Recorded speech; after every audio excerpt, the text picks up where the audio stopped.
लो भाई last lecture में શું ચાલ્યું હતું આપણે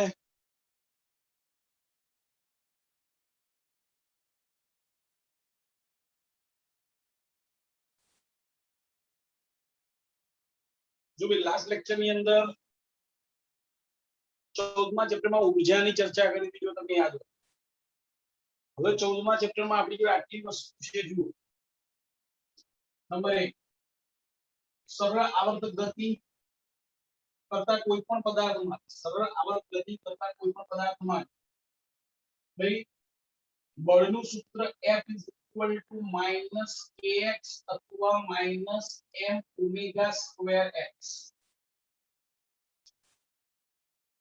નંબર 2 સરળ આવર્ત ગતિ કરતા પદાર્થ માટે ભાઈ d square x by dt square is equal to minus omega square x જેને આપણે એનું વિકલ સમીકરણ કીધેલું સરળ આવર્ત ગતિ કરતા પદાર્થ માટે સ્થાનાંતરનું સૂત્ર જો x અક્ષની દિશામાં દોલન કરે એવું વિચારીએ તો a cos omega t plus phi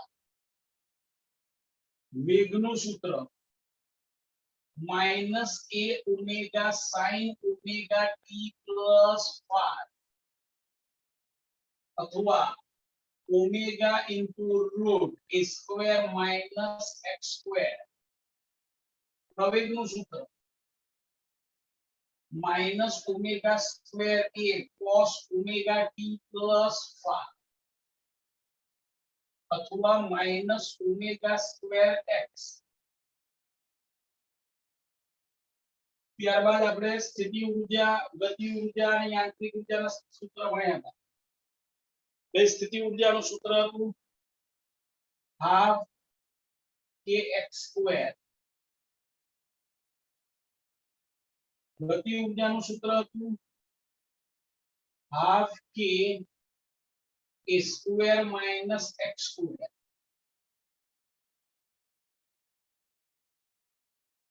અને યાંત્રિક ઊર્જાનું સૂત્ર હતું half k square જ્યાં k બરોબર m ઓમેગા સ્ક્વેર જ્યાં k બરોબર m ઓમેગા આટલી વસ્તુ હવે તમારા મગજમાં ક્લિયર છે ચેપ્ટર નંબર 14 ની અંદર આપણે આટલું ભણી ચૂક્યા છે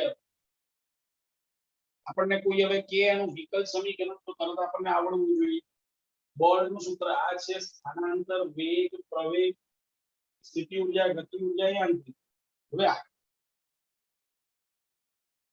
ભાઈ સાદું દોલન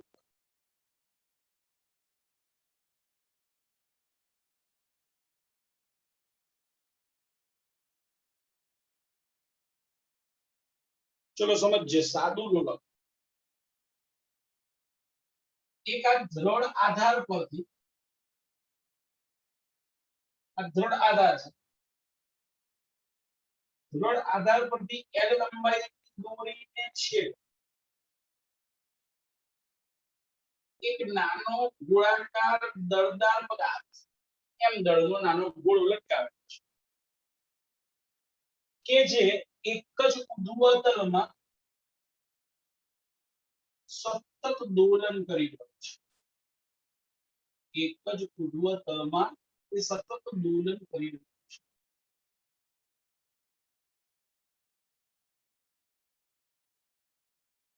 આ ખૂણો થીટા છે આવી જે રચના જે છે એને સાદું દોલક ફરી કોઈ દ્રઢ આધાર પરથી અવગણ્ય વજનવાળી દોરીને છેડે એક નાનો ગોળાકાર દળદાર પદાર્થ લટકાવતા બનતી રચના કે જે એક જ ઉર્ધ્વતલમાં દોલન કરે છે આ રચનાને સાદું લોલક કહે છે મેં શબ્દ વાપર્યો છે દોલન કરે છે ધેટ મીન્સ કે એક એવી ગતિ આમ વક્ર નથી વિચારવાની આમ નથી વિચાર આવી ગતિ નથી વિચાર તો સાહેબ સુરેખ કઈ લે જો થીટા નાનો હશે તો આટલા ભાગમાં લગભગ સુરેખ છે એટલે અહીંયા પહેલી શરત સાદું દોલક ના દોલનોની ચર્ચા કરીએ તો થીટા ટેન્સ 0 હોવો જોઈએ ઓકે આવું એક સાદું લોલક મેં આકૃતિમાં દર્શાવેલું છે. સંતુલન સ્થાન, આ સંતુલન સ્થાન છે. ત્યારે થીટા 0 હોય, બહુ સ્પષ્ટ છે. સંતુલન સ્થાન હોય ત્યારે થીટા 0. કેમ ભાઈ? સંતુલન સ્થાન હોય તો આ લોલક અહીંયા જ હોય, એટલે આ ઉભો રેખા સાથે બનાવેલો ખૂણો 0. પણ ધારી લો કે કોઈ ક્ષણે લોલક અહીંયા છે, જેને આ ઉભો રેખા સાથે બનાવેલો ખૂણો. ચલો, તો તે સમયે લોલક પર લાગતા બળો કયા? ચલો, લોલક પર લાગતા બળો કોણ કહેશે? ભાઈ અત્યારે લોલક પર કયા કયા બળ લાગે? વજન બળ, તણાવ બળ. That's good. પહેલું આવે વજન બળ, માજી. બીજું આવે તણાવ બળ. આમ બે બળ લાગે છે. હવે આ જે દોરી જે છે એ પાછળની બાજુ ખેંચવું, આ દોરી છે પાછળની બાજુ લંબાવો. તો આ ખૂણો થીટા હોય તો આ પણ થીટા થશે. તો માજીના બે ઘટકો પડશે. માજી cos થીટા અને માજી sin. બોલો ક્લિયર છો? વજન બળના બે ઘટકો કઈ રીતે પડ્યા છે ખ્યાલ આવ્યો છે? આ ખૂણો થીટા છે માટે આ થીટા. ઓકે. વજન બળ માજીના ખૂણાની પાછળની બાજુ એટલે માજી cos થીટા, આ ખૂણાની સામેની બાજુ થઈ એટલે માજી sin. બોલો ક્લિયર છો ભાઈ? Yes sir. આ t અને માજી cos થીટા જે છે ને એક જ દિશામાં છે. જો એટલે પરિણામી બળ આ દિશામાં શું થાય? t માઈનસ માજી cos થીટા, જે કેન્દ્રગામી પ્રવેગ પૂરો પાડશે. t માઈનસ માજી cos થીટા કેન્દ્રગામી પ્રવેગ પૂરો પાડે, અથવા કેન્દ્રગામી બળ પૂરું પાડે. આપણે બળ શબ્દ કેન્દ્રગામી બળ પૂરું. પણ ક્યારે? તે આ રીતે વર્તુળ ગતિ કરતો હતો. આપણે તો અત્યારે વર્તુળ ગતિનો તો સ્પષ્ટ જ નથી કરવાનું. આપણે અત્યારે વર્તુળ ગતિની ચર્ચા કરવાની જ નથી. માટે આ તમને ખાલી જાણવા ખાતર મેં બતાવ્યું કે t માઈનસ માજી cos થીટા જો વર્તુળ ગતિની ચર્ચા કરતા હોય તો કેન્દ્રગામી બળ આ તરફ લાગે એટલે t ની વિરુદ્ધમાં માજી cos થીટા જે બાદ કરવા પડે. t માઈનસ માજી cos થીટા એ કેન્દ્રગામી બળ પૂરું પાડે. હવે આ બંને બળ ધ્યાનથી જોજો. t અને માજી cos થીટા જો આધાર બિંદુમાં પસાર થાય તો આધાર બિંદુ આ બંને બળ આધાર બિંદુમાંથી પસાર થાય છે. માટે આ બંને બળ ટોર્ક ઉત્પન્ન કરી શકે નહીં. કેમ? તો કે એમનું જે આ બંને બળની લાગ રેખા જે છે, કાર્ય રેખા જે છે આધાર બિંદુમાંથી પસાર થાય છે. આપણું ટોર્કનું સૂત્ર શું હતું? r ક્રોસ f, એટલે કે બળનું માન ગુણ્યા સંદર્ભ બિંદુથી બળની કાર્ય રેખા સુધીનું લંબ અંતર. પણ અહીંયા તો જોઈ શકાય કે t અને માજી cos થીટા બંને બળની કાર્ય રેખા આધાર બિંદુમાંથી સંદર્ભ બિંદુમાંથી પસાર થાય છે. માટે આ બેમાંથી એક પણ બળ ટોર્ક ઉત્પન્ન નહીં કરી શકે. ઓકે. હવે રહ્યું કયું બળ? માજી sin થીટા. એ ધ્યાનથી જો સ્પર્શકની દિશામાં છે અને ગતિમાર્ગના સ્પર્શકની દિશામાં. માટે પહેલી વસ્તુ મગજમાં ક્લિયર રાખો કે માજી sin થીટા એ અહીંયા સ્પર્શીય પ્રવેગ પૂરો પાડશે. માજી sin થીટા એ સ્પર્શીય પ્રવેગ પૂરો પાડે.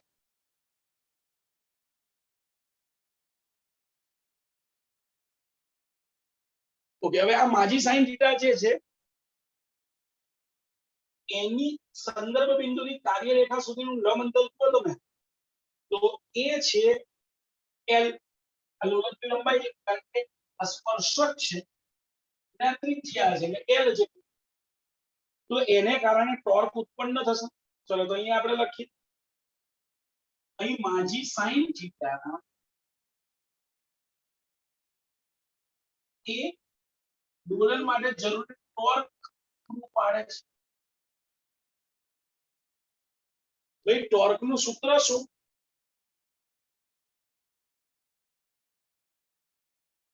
તો હમણાં જ મેં વાત કરી r ક્રોસ f તો જુઓ r એટલે આ l અને f એટલે માજી sin theta tau is equal to માજી sin થીટા into l અહીંયા લખી નાખ્યું માજી sin તમને ખબર છે r ક્રોસ f માં ક્રોસ ગુણાકાર નું શું એ જોઈ શકાય છે આ l અને આ બંને પરસ્પર લંબ છે એટલે sin sin થી થયું કહેવાય એટલે આગળ લખવાની જરૂર નથી બે ખ્યાલ આવે છે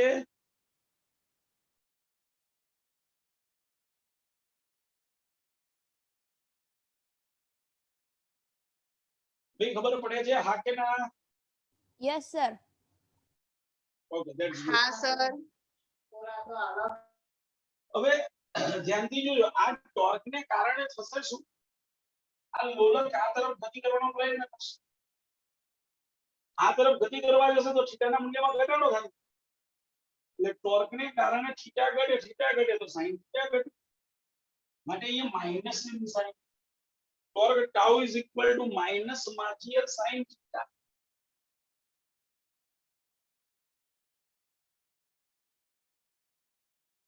એટલે આપણે એ સ્પષ્ટતા કરી દઈએ કે ભાઈ અહીં ઋણ નિશાની અહીં ટોર્ક ને કારણે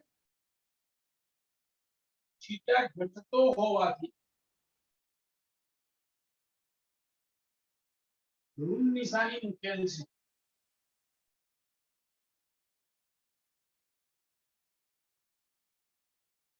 અહીં ટોર્ક ને કારણે થીટા ઘટતો હોવાથી ઋણ નિશાની મૂકેલ છે એટલે ટોર્ક નું સૂત્ર મેં લખી નાખ્યું tau is equal to minus માજીય sin theta પણ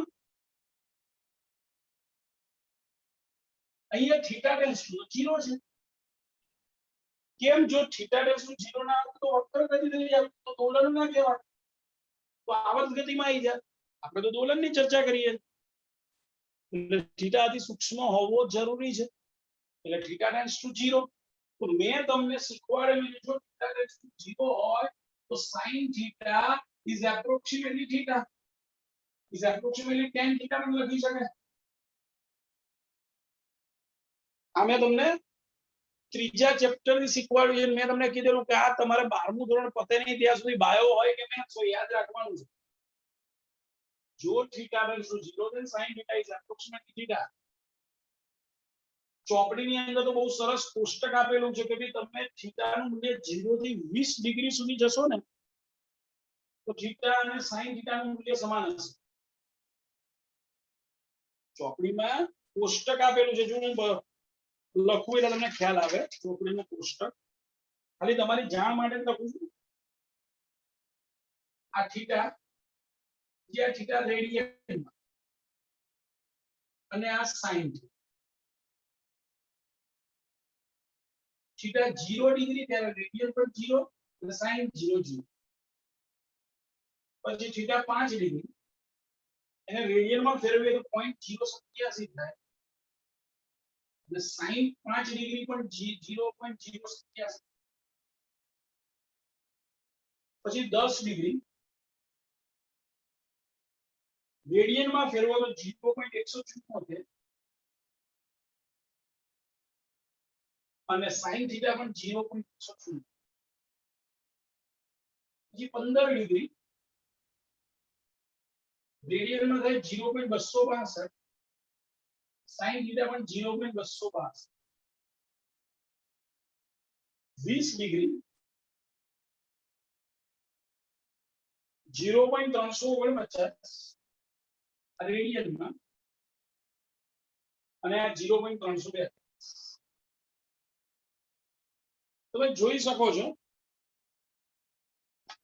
કે થીટાનું મૂલ્ય રેડિયનમાં 0 થી આ 20 ડિગ્રી સુધી આપણે ચેક કરીએ તો રેડિયનનું મૂલ્ય 60 નું મૂલ્ય સમાન જ છે.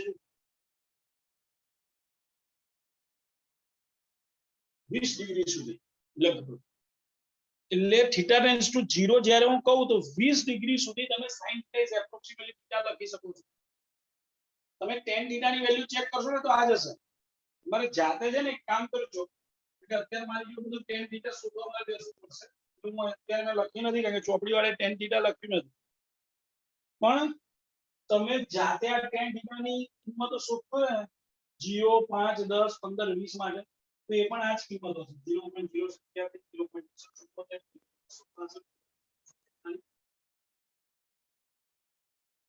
ટૂંકમાં હવે તમારા મગજમાં ક્લિયર રાખજો જો theta tends to 0 then sin theta is approximately 10. ઘણા એ પ્રશ્ન કરે છે ભાઈ થીટા 0 છે તો રેડિયનમાં 0 ખબર પડે પણ 5 ડિગ્રી છે તો 0.087 રેડિયન. તો કે ચેપ્ટર નંબર 2 માં આપણે શીખવાડેલું ડિગ્રીને રેડિયનમાં ફેરવવું હોય તો પાઈ બાય 180 વડે ગુણવા પડે. એટલે આ 5 ડિગ્રી છે એને 5 ગુણ્યા પાઈ બાય 180 વડે ગુણો એટલે આ 10 ડિગ્રી છે તો 10 ગુણ્યા પાઈ બાય 180 0 0 કેન્સલ એટલે પાઈ એટલે 3.14 ભાગ્યા 8. આવું તમે કરશો તો 0.174 આવી જશે. આ રીતે રેડિયન શોધેલા છે. ઓકે, આ ખાલી જાણકારી માટે ધ્યાન રાખજો. આપણે તો ડાયરેક્ટ હવે સ્વીકારી જ દઈશું પણ આ તમને ખબર પડે એ માટે મેં દર્શાવ્યું છે.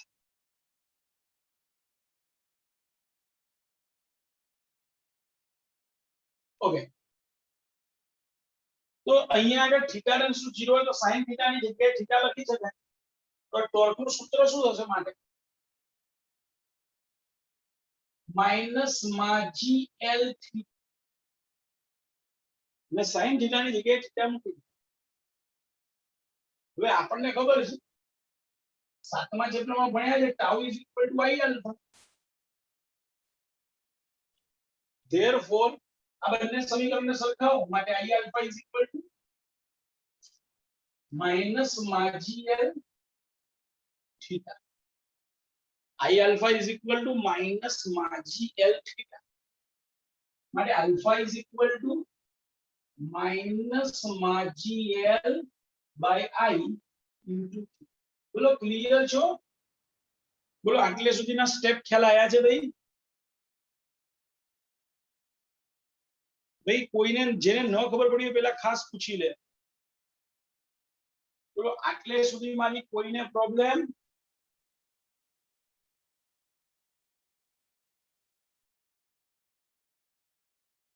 ઓકે, કોઈ જવાબ નથી એટલે એવું સ્વીકારી લો ખ્યાલ આવી. હવે આલ્ફા શું એમ કહો તમે?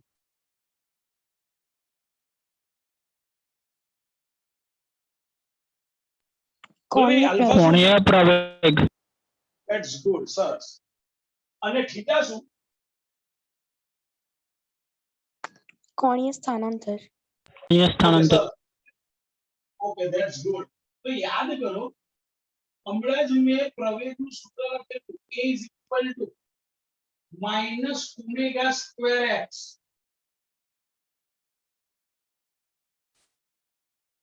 એ સરળાવર્ત ગતિ માટે આ પ્રવેગનું સૂત્ર a is equal to minus omega square x. તો જુઓ તો આ પ્રવેગ દેખીએ આ કોણીય, આ સ્થાનાંતર આ કોણીય. હવે મેં તમને આગળ સ્થાનાંતર માટે એવું આ ચેપ્ટરમાં સ્પષ્ટતા કરી હતી કે જે ભૌતિક રાશિ સમય સાથે બદલાતી હોય તો અહીંયા થીટા પણ સમય સાથે બદલાય એટલે આ સ્થાનાંતર થયું કહેવાય. અહીંયા માઈનસ આમાં માઈનસ તો આ બંનેને સરખાઈ શકાય માટે આ ઓમેગાનો વર્ગ છે તો સરખામણી કરતા માજી l બાય i કે ઓમેગા સ્ક્વેર થાય. આપણે એ લખીશું આ સમીકરણને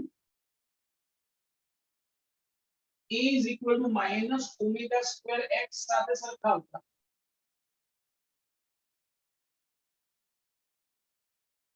omega square is equal to માજી l by i. omega square is equal to માજી l by i. તો બોલો omega શું થશે? तो omega is equal to root GL by I.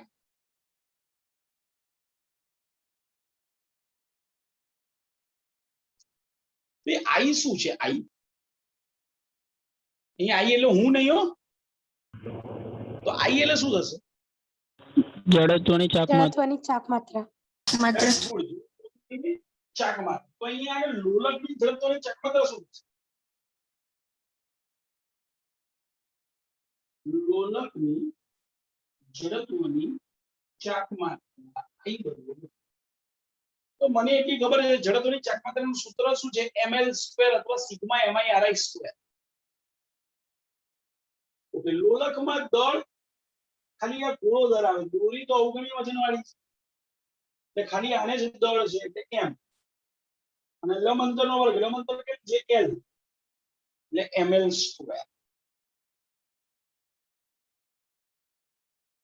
બોલો એ ખ્યાલ આવ્યો છે? જડત્વની ચાકમાત્રાનું સૂત્ર આ હતું સિગ્મા mi/ri². આવું હતું જડત્વની ચાકમાત્રાનું સૂત્ર. સિગ્મા એટલા માટે એક કરતા વધારે કણ હોય, અહીં તો એક જ ગોળો છે, દોરી ને તો દળ છે ને અવગણ્ય વજન વાળી દોરી લીધી એટલે એ સિગ્માની આપણે જરૂર ના પડી એટલે ખાલી m. જ્યાં m શું? આ ગોળાનું ri નો સ્ક્વેર. પણ ri શું છે? તો તે કણ જે છે જેનું દળ આપણે એમ લીધું છે, સંદર્ભ બિંદુથી તે કણ સુધીનું લંબ અંતર. એટલે જોઈ શકો સંદર્ભ બિંદુ એટલે કે આધાર બિંદુથી તે કણ સુધીનું અંતર એટલે લોલકની લંબાઈ l. એટલે ri ની જગ્યાએ l. એટલે આ મેં લખ્યું ml. ચલો તો આ કિંમત ઉપર લખી નાખીએ તો ઓમેગા બરોબર શું થાય? રૂટ માં GL ભાગ્યા ml². જો તમે જોઈ શકો m કેન્સલ, એક l ગયો, ઉપર l ગયો, નીચે l². તો શું રહ્યું? લોલકની કોણીય ઝડપ અથવા કોણીય આવૃત્તિ રૂટ g/l વર્ગમૂળમાં g/l. પણ તમને તો ખબર છે ઓમેગા એટલે 2π/T. ઓમેગા એટલે 2π/T. તો 2π/T is equal to root g/l. તો મને કહો તો કેપિટલ T બરોબર શું થાય? કોણ કહેશે? કેપિટલ T બરોબર શું થશે? બોલો.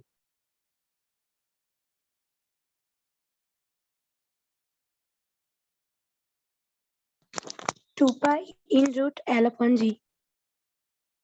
That's good.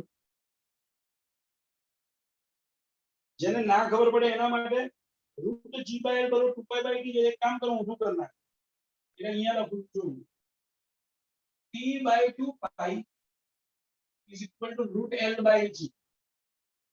શું કર્યું? મેં ઊંધું કરી નાખ્યું. રૂટ g/l છે અને રૂટ l/g તો 2π કેપિટલ T છે 2π.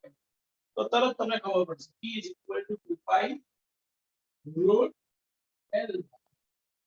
આ સાદા લોલકના આવર્તકાળનું સૂત્ર થયું. આ સાદા લોલકના આવર્તકાળનું સૂત્ર થયું. Capital T is equal to 2π root l/g. is equal to 2π root l/g. આપણા માટે કામનું સૂત્ર આ હતું. બોલો હવે આમાં કોઈને ન ખબર પડી હોય એવું?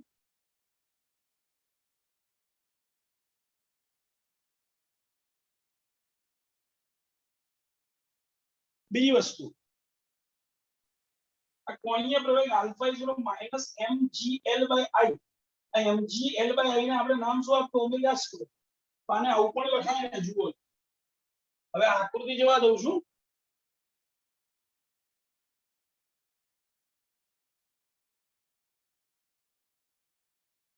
Alpha is equal to minus omega theta લખી શકાય. mgl/i ની જગ્યાએ ઓમેગા²